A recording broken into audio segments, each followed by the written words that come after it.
Gadewch i ni weddio. Diolch i ni ti unwaith eto o Dduw, am y fraint yma cael dod y ger dyfron ac i ni yn cyflwyno dy ddydd di, unwaith eto dydd gwahanol i'r arfer ac yn gofyn i ti i agosau at bob yr un ohono ni, ble bynnag i ni yn ymgynnull o Dduw, yn ein cartrefi, yn ein stafelloedd, yn gwrando, i ni'n gweddio Dduw bydde di yn bendithio ac yn cyffwrdd eneidiau yma ac ar hyd a lled ein gwlad a gwledydd ein byd. Trigar hawr ddim, tywallt ysbryd arno ni oll nawr, i ni gofyn hyn oll trwy enw ac heiddiant ein harglwydd Iesu Grist. Amen. Chydig o gyhoeddiadau gyntaf, jyst i'ch atgoffa chi o'n hoedfawn yng Nghapel yr Hath sydd yn fyw ar cyfrifiadur ar-lein. I ni'n cynnal oedfa bob pnawn dydd Sul fel y nawr am hanner awr 3, hefyd ar ddydd Mercher, chwarter wedi 8, o gwmpas chwarter wedi 8 fe fydd arllediad, recordiad o'r egluro'r Efengyl. I ni yn astudio llyfr gan J.C. Ryle, Holiness, ond wrth gwrs yn astudio fe trwy'r iaith Gymraeg, nad dwi ddim yn ymwybodol bod yna gyfieithiad, ond yn trial edrych ar y gwersi a cymhwyso'r gwersi y mae J.C. Ryle yn ei rhoi i ni ar gyfer yr oes i ni'n byw ynddi. Mor berthnasol yw'r llyfr honno ar gyfer heddi hefyd. Hefyd, ar y gwefan, fe fydd na recordiad byr myfyrdodau o emyn, un emyn y tro, tua 10 munud o hyd, ac felly mae hwnna fel arfer yn cael ei osod ar yr wefan o gwmpas prynhawn Mawrth, nos Fawrth. Felly, emynau'r Efengyl, 10 munud byr, egluro'r Efengyl, astudiaeth Beiblaidd yn cael ei osod ar-lein am chwarter wedi 8 ar nos Fercher ac yna Capel yr Hath pnawn dydd Sul hanner awr wedi 3. Wel, gadewch i ni ddarllen o air Duw yr Efengyl yn ôl Lyc, penod 19 ac yn darllen o adnod 41. Lyc 19, adnod 41. Ac wedi iddo ddyfod yn agos, pan welodd fe y ddinas, fe a wylodd drosti. Gan ddywedyd, pe gwebiasu tithau ie yn y dydd hwn y pethau a berthynant i'th heddwch eithyr y maint yn awr yn guddiedig oddi wrth dylygad. Canis dawr dyddiau arnat ath elynion a fwriant glawdd o ddamgylch ac ath amgylchant ac ath warcheiant o bob parth ac ath wnant yn gyd wastad ar llawr ath blant oedd fewn ac ni adawant yn od fain ar fain oherwydd nad adnabios amser dy ymweliad. Ac fe aeth i mewn i'r deml ac a ddechreuodd i fwrw allan yr rhai oedd yn gwerthu ynddi ac yn prynu, gan ddywedyd wrthynt y mae yn ysgrifenedig, fy nhi i ti gweddi yw, eithyr chwi a'i gwneithoch yn ogof lladron. Ac yr oedd fe beinydd yn athrawieithu yn y deml, a'r archoffeiriaid, a'r ysgrifenyddion, a pheneithiaid y bobl, a geisiant ei ddifetha ef. Ac ni fe drasant gael beth a wnaint, canis yr holl bobl oedd yn glynu wrtho i wrando arno. A bydd y bendith Duw ar ei air sanctaidd ef. Wel, mae'n testyn ni heddi'n dod o Lyc penod 19 ac adnod 48 yn edrych ar yr holl ddarn i ni newydd i ddarllen.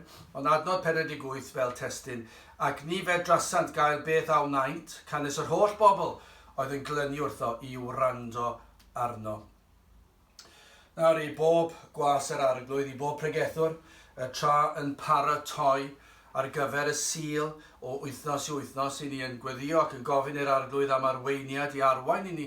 Arwain i at yr adnod yma am i ni bregethu arno yn ei ragluniaethau, i fod wedi trefnu i'r oedfa, i'r bregeth, fod yn seiliedig ar ryw adnod fydd i eneidiau.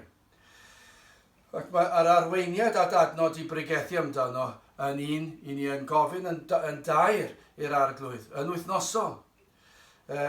Wythnos diwetha, nes i bregethu ar fynediad yr Iesu i Jerusalem ar gefn Ebol. Ac fe nes i orffen yr neges o bregeth wythnos diwetha ar adnod y testyn, sef adnod 40, ac fe atebodd ac y ddywedodd wrthynt yr ydw i fy dywedyd i chwi pe tawai rhai hyn y llefau'r cerig yn y fan.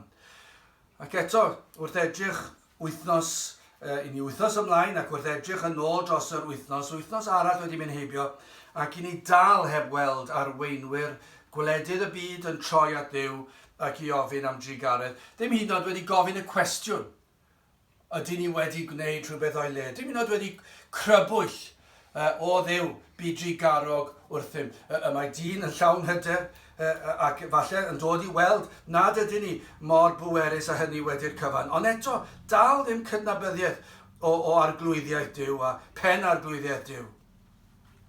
Heb feddwl am alw am drigaredd.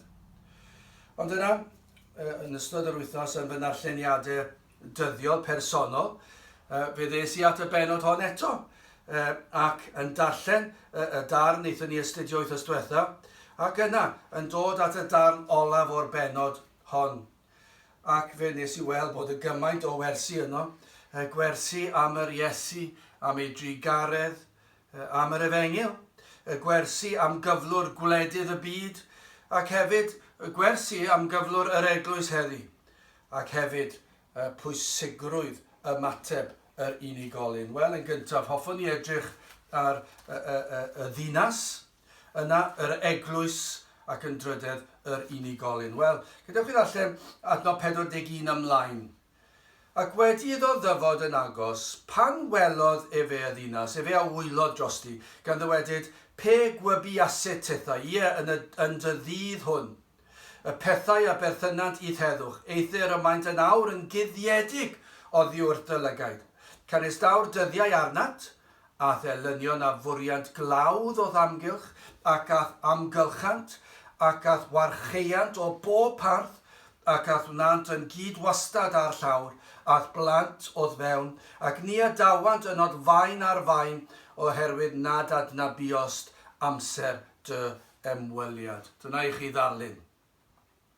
Mae'n ddarlun brawychus, mae'n ddarlun o drigaredd hefyd. Mae yna drigaredd yn y rhybydd. Ac eto fi ni'n gweld y fe ddath y farn ar y bobl. Ond i ni'n gweld mae'n ddarlun arbennig wrth ddod lawr o gyfeiriad mynydd o'r olewydd. Fe welodd yr Iesu yn dod, fe welodd yr holl ddinas Jerusalem o'i flaen.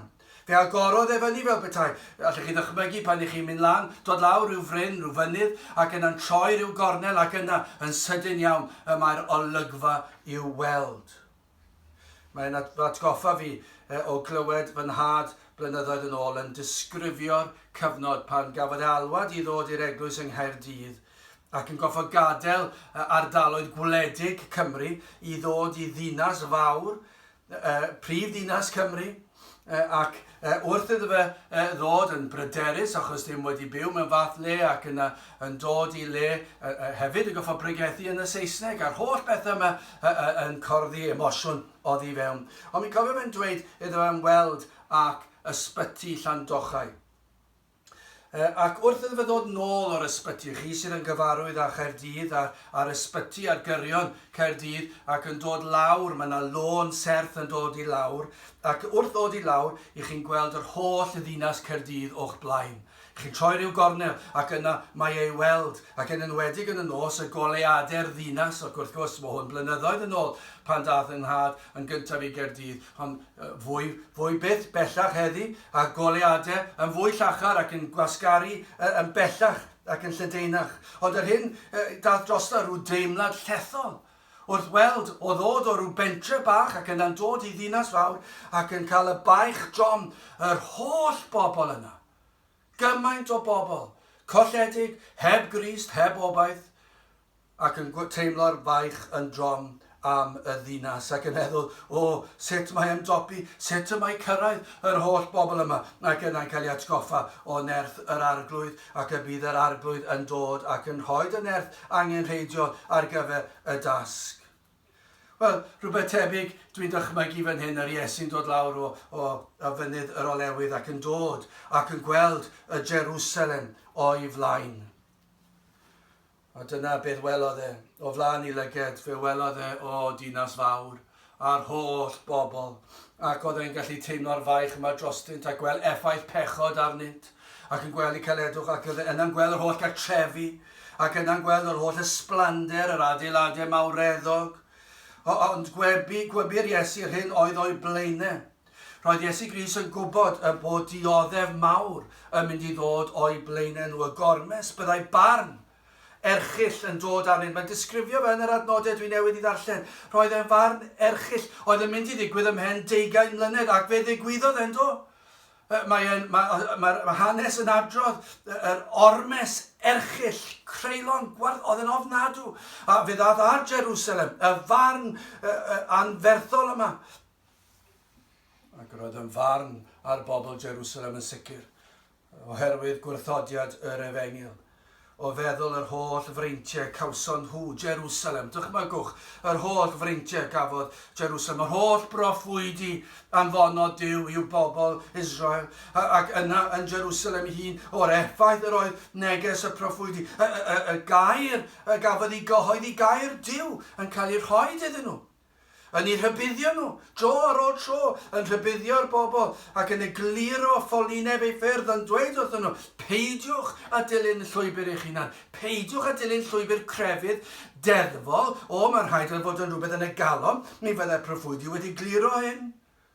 Ydych chi ddychmygu pan glywson nhw am Eseia a'r Efengyl sydd yn Eseia, ac eto, doedden nhw ddim wedi ddeall ac yn dilyn rhyw crefydd ei hunan. Yr holl gynghori gafodd Jerusalem, y cyngor o beth oedd yn iawn iddynt i'w wneud, iddynt geisio wyneb yr arglwydd, yr holl weision yr arglwydd yn ychwanegol, gafon nhw Ioan Fedyddio, gafon nhw Iesu Grist ei hun yn eu plith nhw. Fe welon nhw wirthiau, roedden nhw'n llygad distion i'r gwirthiau roedd yr Iesu wedi wneud. Fe glywson o'r Efengyl yn cael ei ffregethu yn gliriach na chafodd neb. Dychmygwch chi unrhyw ddiwygiad yn hanes yr eglwys yma yng Nghymru, ond fe gafodd Jerusalem fwy o bresenoldeb, fwy o nerth, yr Efengyl yn cael ei bregethu yn fwy clir nag unrhyw le arall. O'r fath gyfleoedd gawson nhw. Y fath fendith a phresenoldeb Duw, mor aml yn real yn ei plith, diwygiad o'r mwyaf allwch chi ddweud. Ac yna mae'r Iesu'n dod lawr mynydd o'r Olewydd ac wrth iddo fe weld y ddinas. Mae'n gwybod yr hyn oedd yn ei cylonau nhw nawr. Mae'n gweld cyflwr eu cylonau nhw. Bydde wedi gweld y tyrfaoedd, bydde wedi gweld y cartrefi, bydde wedi gweld y pobl yn mynd ac yn dod, ac yn gweld y galon. Oedd e'n gallu gweld yr hyn yr oedden nhw'n ei feddwl amdano. Y cylonau caled, y cynllunio oedd yn ei erbyn e. Ac fe ddywed yr Iesu, gan iddynt wrthod, gan iddynt gynllwyno i'w ladd, i'w groesoelio, byddai ei darllineb nhw, darllineb y pobl Jerusalem oedd yn darllineb o ddewis, nhw oedd eisiau bod yn ddall, doedden nhw ddim eisiau'r Efengyl, doedden nhw ddim eisiau clywed neges o obaith, roedden nhw'n gwrthodeb bob un cyfle, chi gallu, mae'n canu cloch yn diwedd, sawl un i'n nabod pan i'ch chi'n dod ar y wahoddiad i rhyw gwrdd, na, mae dwylo mynd i fyny, sa'n eisiau dim o'ch crefydd chi, allech chi ddychmygu pobl heddi.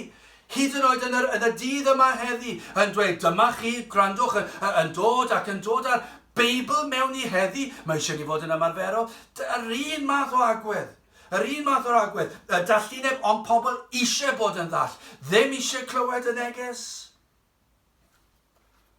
Ond beth oedd Iesu'n dweud, roedd ei darllineb o ddewis nawr yn mynd i fod yn darllineb swyddogol barnwrol. Grandewch ar adnod 42. Gan ddywedyd, pe gwybiasu tithau ie yn y ddydd hwn, y pethau a berthynad idd heddwch, eithir y maint yn awr yn guddiedig oddi wrth dylygaid. Nawr maen nhw'n guddiedig oddi wrth dylygaid. Mae'r arglwydd yn cyhoeddi nawr y darllineb barnwrol yma. Byddai nawr barn am yr holl gyfleoedd o wrthodon. Sylwch hwn, mor beryglus yw gwrthod cynnig yr Efengyl. Mor beryglus, mor bechadurus yw troi cefn ar air Duw. Pan agosaodd yr arglwydd atynt. Yr holl gyfleoedd Yr holl broffwydi, yr holl bregethu, yr holl wirthiau, yr holl tywalliad o'r ysbryd glân. Edrychwch adnod 43. Canis dawr dyddiau arnat, a elynion a fwriad glawdd oedd amgylch, ac ath amgylchant, ac ath warcheuant o bob parth, ac ath wnant yn gyd wastad ar llawr, ath blant oedd fewn, ac ni adawant yn not fain ar fain. Fe fydd na ormes yn dod o de elynion, ac fe fydden nhw yn llorio'r holl ddinas, yr holl adeiladau, ac fe fydd na farn yn dod arnoch chi. Pam? Oherwydd nad adna biost amser dy ymweliad. Ond dyma y sefyllfa ni'n gweld mor aml ac heddi wrth edrych ar ein dinasoedd, ar ein trefi, ar ein pentrefi, ar wledydd y byd, yr holl gyfle gafodd gymaint o wledydd. Meddyliwch chi ar hanes y byd a pa nath yr efengil i wledydd fan hyn a fan draw. Ac i ni'n gallu darllen yn ei llyfrau hanes ni o weision ar arglwydd yn cael ei galw i'r faes genhadol ac yn mynd ar efengil. A miloedd ar filoedd ar filoedd o bobl yn troi at Crist a'r holl gyfleoedd mae'r gwledydd yma wedi cael ac eto nawr wedi hen droi cefn. Ond yn waith falle ni fel Cymru. Os na wlad arall wedi cael ei bendithio mwy na Chymru, ar wahân i Israel yng nghyfnod Crist, ar wahân i hynny, y mae Cymru wedi cael diwygiadau diri cannoedd o flynyddoedd, dros 200 o flynyddoedd bron iawn, o ddiwygiad ar ôl diwygiad bron yn ddidor. Ac eto, drychwch arno ni nawr, mae pobl wedi hen droi cefn ar y capeli, maen nhw wedi cael eu cael lawr, yn cael eu defnyddio ar gyfer pob math o bethau. Mae mor anodd i cynnal oedfa, mae mor anodd i cael cynulleidfa. Yn sicr yn y Gymraeg, mae'n ddigon anodd yn y Saesneg, ond yn y Gymraeg, mae mor anodd i cael pobl i ddod i unrhyw oedfa, i'r oedfa ar y Sul, i'r cwrt gweddi, i ni niferoedd mor fach. Yr holl gyfle gafodd ein gwlad ni, yr holl bregethwyr yn cyhoeddi gair Duw. Meddyliwch, does dim emynau gwell na'r iaith Gymraeg, mae'r emynau ni wedi cael.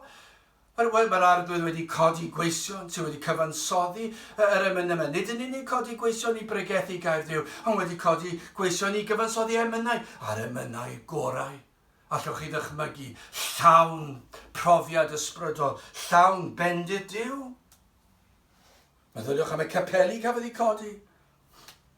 Cofio mynd ar trip yr ysgol blynyddoedd yn ôl i ganol y mynyddoedd yn Ngogledd Cymru, ac ar ôl cerdded am tua awr, yn ganol y ceie a'r mynyddoedd, dod ar draws adeilad oedd yn gapel bach.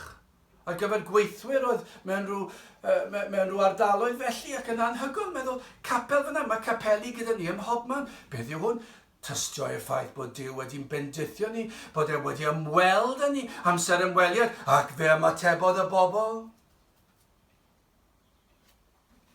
Does neb heddi, hyd yn oed yn ystyried galw ar Dduw. O Dduw trigar hawr ddim. Does neb hyd yn oed wedi meddwl am y peth, nag oes? Ni ddim yn, pan ych chi'n gwrando ar y newyddion, does neb wedi cwestiynu, o Dduw, ydyn ni wedi tramgwyddo mewn unrhyw ffordd? Madden ni am y deddfau anfoesol i ni wedi dod? Madden ni am yr anghrediniaeth rhemp? Madden ni am y ffordd ni wedi gwneud yn anodd i bobl i addoli a bregethu? Madden ni am wneud yn anodd i bobl barcio ar y Sul? Achos bod y siopau gyd ar agor? Madden ni bod ni'n torri dy ddydd? Does dim un oed eiliad o gwestiwn wedi dod. Madden ni bod y capeli yn syrthio i lawr? O feddwl am galedwch calonau. Y rhai sydd yn gwrando efallai, sydd wedi cael sawl cyfle, dyma i chi dristwch bod amser ymweliad wedi bod i rhai sydd wedi bod yn ein plith ni. Ac ni fanteisio nhw. Ni fanteisio nhw ar y cyfle a gafon nhw o Sul i Sul, pregeth ar ôl pregeth. Cawsoch sawl amser ymweliad gan yr arglwydd, sawl troedd o guro'r ddrws yr enaid, a mae yna rhai falle trwy ras Duw, a dyma i chi drigaredd, falle trwy drigaredd bod chi'n gwrando nawr. O'r diwedd, bod chi ddim yn troi cefn mwyach, a bod chi'n gwrando nawr, ac chi'n gallu gorfod tystio gyda nifer fawr o bobl, bod chi wedi gwrthod yr amser ymweliad, bod chi wedi gwrthod gwrando ar air Duw, syl ar ôl syl, falle chwarae gyda'ch ffôn symudol, efallai bod chi wedi bod yn cyfri y piber organ, falle bod chi wedi bod yn edrych mas o'r ffenest, a wneud unrhyw beth i beidio gwrando, ac yna pan o'ch chi'n ddigon hen yn dweud, dwi ddim yn dod dim mwy. Ond nawr o'r diwedd bod yna rhyw ddychryn, rhyw ofn efallai, neu rhyw geisiog yn meddwl, o falle na i wrando unwaith, ac o'r diwedd, ac efallai bod hon yn amser ymweliad i chi. O byddwch ofalus.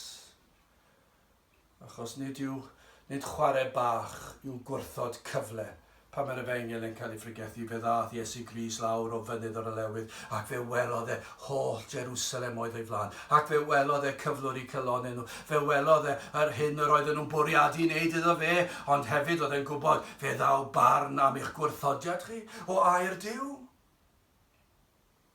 Byddwch ofalus. Byddwch ofalus pan eich chi'n codi dwrn at Dduw. Mae yna rybuddion yn iair, ond beth sydd yn hyfryd, mae bob un rhybudd yng ngair Duw yn llawn trigaredd. Dyna yw rhybudd. Sawl gwaith dwi wedi dweud mewn oedfa, pan mae'ch plentyn gyda chi, falle'n cerdded ar hyd y lôn, ar hyd ochr y lôn ar y pafin, ac falle bod nhw wedi gadael afel ar eich dwylo chi, ac falle'n camu allan, a fe fyddwch chi'n gweiddi arnyn nhw, fyddwch chi'n gweiddi tyn nôl, ac yn mynd â'i gafel nhw a'i tynnu nhw nôl. Dyw hwnna ddim yn bod yn dad cas. Caled, creulon, wrth gwrs dyw e ddim. I chi'n caru'ch plentyn, chi ddim eisiau niwed i ddod yn nhw. A beth i chi'n neud, chi'n gweiddi ar nhw, ac i chi'n ei tynnu nhw nôl. Dyna yw rhybudd, mae'r rhybudd yn llawn trigaredd. A dyna beth sydd yn gyffroes fan hyn. I ni'n gweld yr oedd na rybudd fan hyn. O, roedd yr Iesu'n wylo. Wrth weld cyflwr y byd, ac yn gweld i cyflwr nhw, ac nawr mae yna rybudd yn dod. Peidiwch a troi cefn ar gynnig yr efengyl. Gadewch ni symud ymlaen. Yr eglwys wedi i'r Iesu wylo am Jerusalem. Dyna i chi faich oedd ganddo. Dyna chi gariad. Yr oedd yn gweld y pechod ac yn gweld y farn. Ond o fyna mae'n mynd yn syth at y deml. Mae hwnna'n hyfryd yn diwedd. Mae mor anodd i cael Cristnogion i ddod yn syth at dir ar y glwydd. Ond fan hyn bydd nath yr Iesu. Fe oedd at y deml adnod 45 ac fe aeth i mewn i'r deml ac a ddechreuodd fwrw allan yr rhai oedd yn gwerthu ynddi ac yn prynu gan ddywedyd wrthynt y mae yn ysgrifenedig fy nhi i ti gweddi yw eithyr chwi a'i gwneithoch yn ogof lladron. Yr oedd y ddinas Jerusalem wedi ei wrthod yn do. Heb fanteisio ar bob cyfle cawsant, ond hefyd chi'n sylwi hyn. Yma y bobl grefyddol, yr arweinwyr crefyddol wedi caniatáu pob math o fedolrwydd a thwyll yn y deml. O, roedd pethau wedi hen droi. Yn y llys allanol ble ymgynnull y cenhedloedd i addoli, ond nid oedd hyn yn bosib yn y sefyllfa nawr. Yno, yr oedd yn le nawr, nid lle i addoli, yr oedd yn lle llawn sŵn, llawn gweiddi, gwerthu a phrynu. Yn siŵr o fod bydd yn y rai wedi dweud, ond mae yn ymwneud â materion ysbrydol, mae'n ymwneud â pethau crefyddol. I ni'n iawn ac wrth gwrs i ni'n gwybod y mae proffeswyr ffals yn gallu ffeindio rhyw ddadl, rhyw athrawiedd, wan, gyda rhyw hanner adnod fan hyn fan draw, allan o gyd-destun i gyfiawnhau bydolrwydd, i gyfiawnhau addoliad ffals. Ond nid ydw e'n wir, dyna be fyddwch chi'n dychmygu fan hyn. Ond y fath dwyll oedd yn y deml, y cynllunio, roedd yna gynllunio yno ymhlith y bobl i dwyllo'r werin o arian, i twyllo nhw arian. Ond nhw eisiau gwneud arian. Pan fydde'r werin yn dod i'r deml i aberthu i hanifeiliaid yn y seremoniau crefyddol, ond o flaen llaw byddai'r offeiriaid wedi derbyn arian gan y marchnatwr. Falle rhyw ganran, 20%, falle dwi ddim yn gwybod beth fydde fe, ond bydden nhw wedi derbyn rhyw ganran. A'r cytundeb oedd gyda'r marchnatwyr oedd wedi mynd i'r deml i werthu anifeiliaid, oedd hyn, gwrthodwch yr anifeiliaid mae'r werin wedi dod o'i cartrefi nhw, o'i ffermydd nhw. Gwrthodwch reina, dwedwch, dyn nhw ddim lan i'r safon ar gyfer aberth. Ond mae ganddo ni rai sydd yn ardderchog i'r pwrpas yn y deml gyda'r marchnatwyr. Ewch i brynu gyda'r marchnatwyr. Ac felly roedd pawb yn hapus yn dod. Roedd yr addolwr yn dod yn meddwl, wel iawn, o leia dwi'n gwybod bod y aberth mi'n mynd i fod yn dderbyniol. Mi roedd y marchnatwyr yn gwneud lot fawr o arian, ac hefyd yr offeiriaid hefyd yn gwneud tipyn o arian yn eu poced cefn. Dyna chi dwyll. Dwi ddim gwahanol nag i heddi. Faint o dwyll sydd yma. Mae bob hysbyseb i chi'n gweld. Mae yna rhyw dwyll. Mae yna rhyw ffordd o'ch cael eich arian allan ohonoch chi. Ond fan hyn bod yn digwydd yn y deml. Roedd y deml yn fod i fod yn le o arddoliad i weddio, ond roedd e mor bell o hyn. Ac nawr, roedd yr Iesu wrth ddod lawr mynydd o'r olewydd yn wylo wrth gweld y cyflwr. Ond nawr mae'n dod mewn i'r deml ac yn gweld y fath rhyfig yn hir arglwydd. Ac yn troi ar y byrddau ac yn dweud beth o'n nhw'n neud. Ti gweddi fy nhi i. Does dim chwarae o gwmpas fan hyn, does dim celwydd, does dim twyll. O, fe ddyle efo parch. Mae J.C. Ryle yn dweud am y ddarn yma o'r ysgrythyr. Bod ein capeli ni heddi, yn ydy Ryle ac heddi yn ein hoes ni. Bod ein capeli ni yn wahanol i demlau Iddewig. Hynny yw, does dim allorau gyda ni, does dim offeiriadau, nid oes ebyrth yn dod i'r deml. Does dim celfi symbolaidd gyda ni, felly ni'n wahanol o ran hynny. Ond mae Ryle yn dweud, mae'n heglwysi ni, yn ein heglwysi ni, fe ddylai gair Duw gael ei ddarllen, fel dylse fod wedi bod pryd hynny. Ac fe ddylse fod yn le fod presenoldeb Crist yno, ac fe ddylse fod yn le fod yr ysbryd glân ar waith, yn bendithio'r gair a bregethwyd, a fe ddyle tir arglwydd, fe ddylse fod yn le y dôn mewn parchedig ofn, yn le difrifol, yn le lle cyhoeddir ffordd iachawdwriaeth, yn le mae'r enaid yn cael clywed bod modd cael achubiaeth yr enaid o golledigau tragwyddol i fywyd tragwyddol. Mae yn le tir arglwydd ein bod yn cael ein paratoi ar gyfer y frwydr ysbrydol. Fe ddylse fod yn le bod y saint yn ei barchu ac yn dod yn weddus i dir arglwydd. Ond beth i ni'n ei weld heddi? Y fath ddirywiad. Ond yw mae mor hawdd i ni nawr yn yr amser i ni'n gwynebu nawr, pwyntio bys at y byd a dweud bod y byd yn gwrthod troi cefn ar Dduw, ac mae hwnna'n wir, mae'n ofnadw, mae'n dorcalonus. Ond eto sylwch hwn, dyna mae'r eglwys wedi wneud. Mae'r eglwys wedi mynd i droi at chwarae crefydd, i wedi troi proffes, gwir broffes i rhyw broffes cyfleus, hawdd, dwedwch y weddi, ac i chi'n Gristion, mae popeth yn iawn. Os ych chi'n credu mewn Duw, i chi'n Gristion. Os ych chi'n helpu'ch cymydog, i chi'n Gristion. Ond dyw'r gair yna, dyw'r neges yna, dyw'r efengil yna, ddim yn y Beibl. Ac eto, beth mae'r eglwys wedi wneud? Mae'n adloniad, mae'r addoliad. Beth sydd wedi digwydd yr addoliad? Mae'r addoliad wedi mynd i'r hyn sydd yn digwydd yn y byd. Mae'r addoliad wedi mynd yn fydol. Y miri, y sŵn, y bloeddio, y chwerthin, y joc sydd yn cael ei dweud yn ganol yr holl beth yma. Ac yn trial denu pobl mewn. Achos yn ôl pob sôn, maen nhw'n dweud yma'r di-grefydd, y di-gapel. Dyn nhw ddim yn gallu dod i cwrdd. Felly mae rhaid i ni greu rhywbeth arall ar eu cyfer nhw. Dwi ddim yn gwybod o ble maen nhw'n cael hwnna yn yr ysgrythyr. Maen nhw'n meddwl gan nad yw'r oes yma, na'r oes o'r blaen yn gyfarwydd a dod i'r capel mwyach, mae rhaid i ni ddarparu rhywbeth ar eu cyfer nhw. Mae rhaid i ni wneud y lot fwy syml, mae rhaid i ni wneud hyn a'r llall, mae rhaid i ni ddod â bwyd mewn, adloniant mewn, chwarae mewn, o dewch ni trefnu clybiau ar eich cyfer chi, ac wedyn mae'r addoliad ei hun, mae rhaid i ni wneud yn siŵr bod y neges ddim yn rhy blwmp ac yn blaen. Mae rhaid i ni fod yn ddeniadol, mae rhaid i ni denu nhw mewn. Beth am ni wneud y canu'n fwy o hwyl? Allen ni wneud o lan y lawr a dawnsio, lle chi ddychmygu rhywbeth tebyg i fel oedd yn y deml bryd yn y sŵn, y miri. Mae hen droi cefn ar addoliant mewn parchedig om bod ni'n dod i addoli yr holl alluog Dduw, yr un sydd yn bir ac yn sanctaidd, i ni'n delio â materion tragwyddo fan hyn, mater o fywyd y marwolaeth, ac eto i gyd, be mae'r eglwys wedi wneud? Mae'r eglwys wedi hen droi cefn. Dyw'r mwyafrif o eglwysi'r byd bellach ddim yn cael mwy nag un oedfa ar y sil. Ac os oes na mwy nag un oedfa, mae'r mwyafrif o bobl sy'n proffesu ddim yn dod i'r ddwy. Ychwilio am unrhyw gyfle i beidio mynd i'r capel.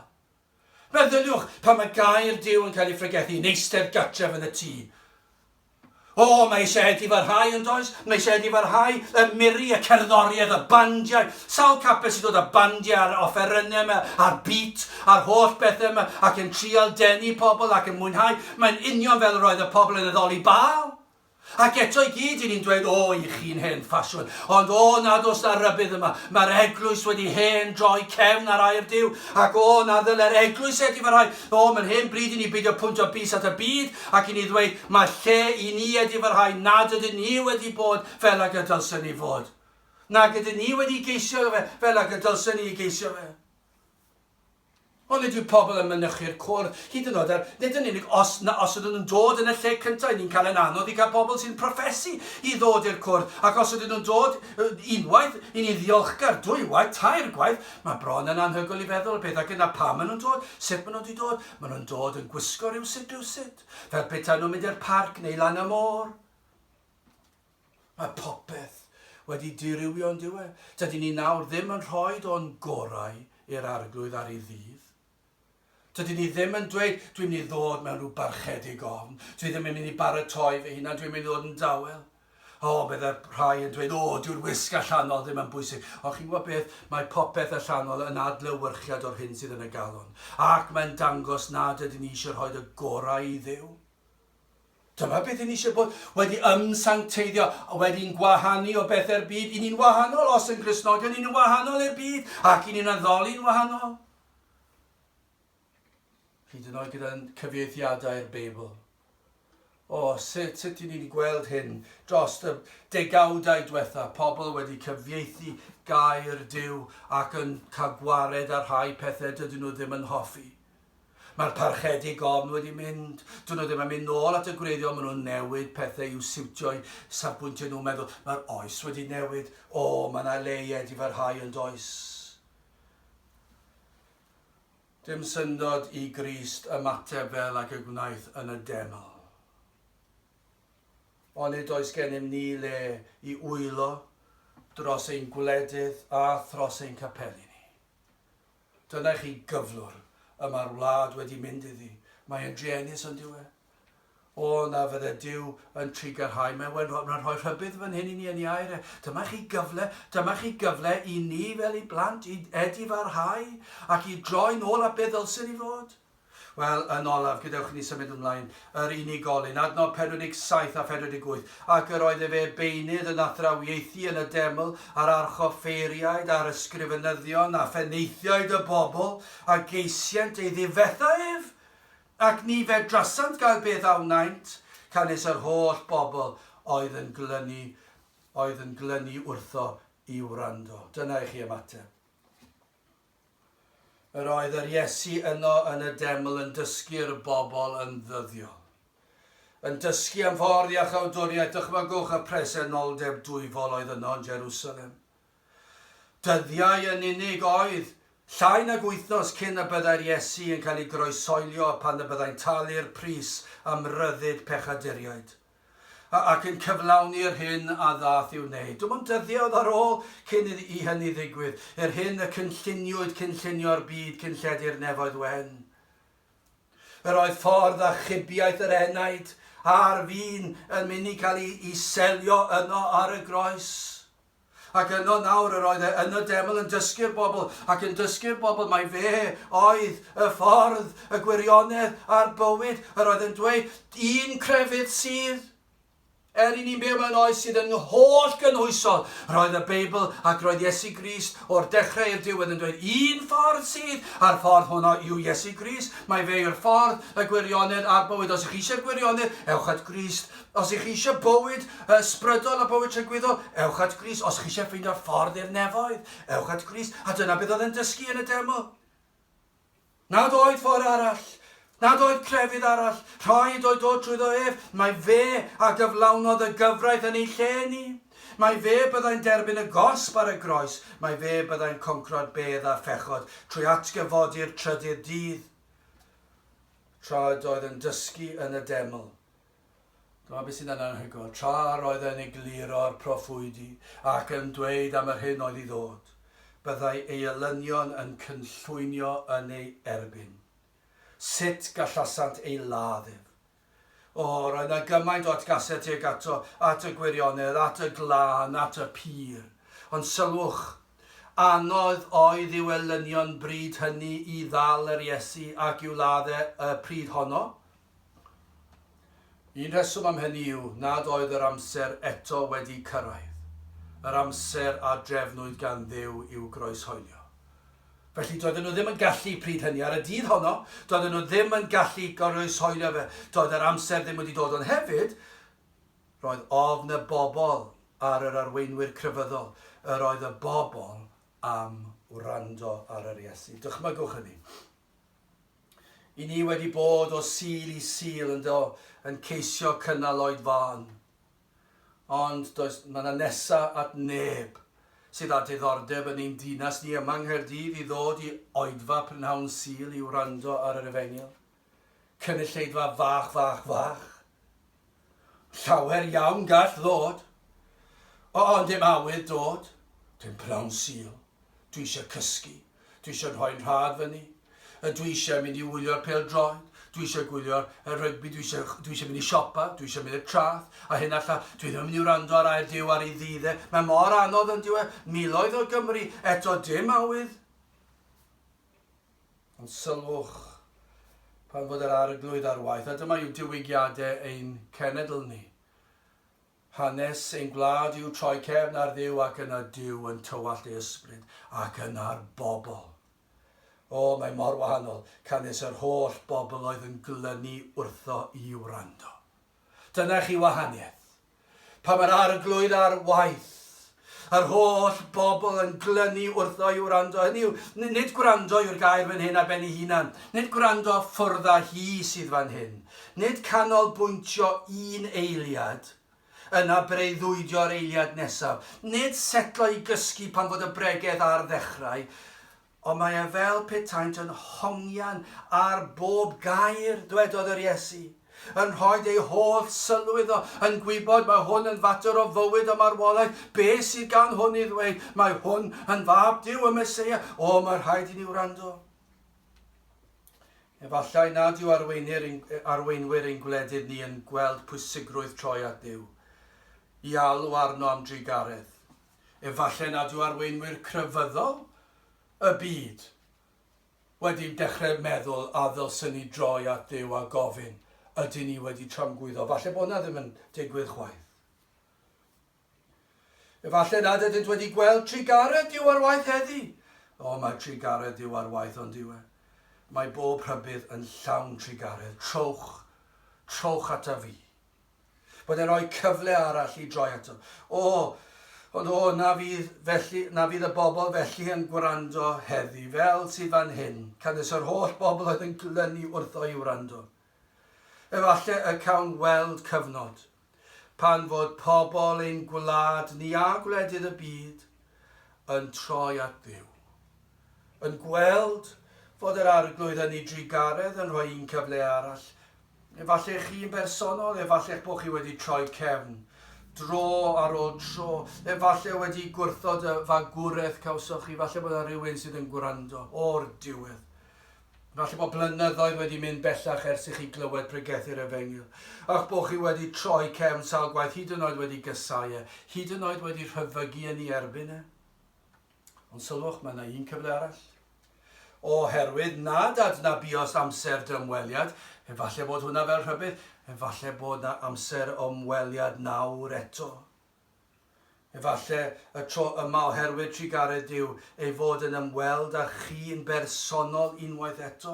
Efallai fod presenoldeb Crist yw deimlo gan rhai sydd yn gwrando. Ni'n gwybod bod hwnna'n bosib, mae Duw yn sofran. Mae'r ysbryd glân yn gallu gweithio. Mae'n gallu gweithio gyda rhywun gyda'i ffôn symudol a'r clus ffonau yn y glist, ac yno yn y sedd, yn yr ystafell lolfa, yn yr ystafell fita, yn yr ystafell weithio, yn yr lle bynnag i chi, falle yn yr ardd, falle yn y ystafell wely, lle bynnag yn gwrando. A fod presenoldeb Duw yn llenwi'r lle, ac i chi wedi gweld i'ch pechod, chi wedi gweld bod chi wedi troi cefn arno, ac nawr yn ei drialgaredd fod yna amser o ymweliad arall. Na fyddech chi yn ei wrthod peidiwch ei wrthod Manteisiwch ar ei ymweliad â chi, ei agosatrydd edifarhewch, credwch, ymddiriedwch fod yr hyn a wnaeth Iesu Grist, trostoch chi yn ddigon i achub eich enaid. Mae Iesu Grist wedi cyflawni'r ddeddf yn eich lle chi. Sdim allwch chi ddim fod byw a cyflawni'r gyfraith a plesio Duw. Mae Iesu Grist wedi wneud yn eich lle chi. Gallwch chi ddim dioddef y gosb. Mae Iesu Grist wedi cymryd y gosb colledig a trygwyddol yn eich lle chi. Mae maddeiant i'w gael yn yr arglwydd Iesu Grist. Mae yna ffynon wedi hagor ar y groes, lle mae'r pechadur yn gallu dod, a mae'r pob un staen pechod yn gallu olchi yn llwyr lan. O na fydda'r rhai heddi yn gwrando ac yn hongian ar bob gair o'r Efengyl, yn ceisio ac yna yn mynwesu Crist fel ei gwaredwr a'i harglwydd. Bod chi'n dod ato ef ac wrth ddod mae'r wyrth yn digwydd. Mae e'n tynnu'r pechod i ffwrdd ac yn ei hoelio i'w groes. Mae'n rhoi ei glogin o gyfiawnder i chi. Mae'n eich golchi chi'n lanach na'r eira, yn wynach na'r eira. A mae'n rhoi rhodd o ffydd i chi. Chi ddim yn gallu credu chi, na mae'n rhoi rhodd i chi. Ac nawr mae'r gallu'n cael ei rhoi i chi i ymddiried eich enaid yn llwyr yn yr arglwydd Iesu Grist. O na fyddai dyddiau fel hyn unwaith eto, canis yr holl bobl oedd yn glynu wrtho i wrando. Gadewch i ni weddio. O Dduw, i ni yn diolch i ti am dy ras, am dy drigaredd, am dy gariad, am dy rybuddion, sydd yn rhoi cyfle arall i ni'n gweddio am cyfnodau o ymweliad gan yr arglwydd. Fel cenedl, fel gwledydd y byd ac fel unigolion. O na fyddi di'n dod lawr, tywallt ysbryd lan arnom gweithio yn ein plith ni, ac arwain ei neidiau at droed y groes. I ni'n gofyn hyn o trwy enw ac eiddiant ein harglwydd Iesu Grist. Nawr bydde di ras ein harglwydd Iesu Grist a chariad Duw a chymdeithas yr ysbryd lan, fod gyda chwi oll hyd byth. Amen.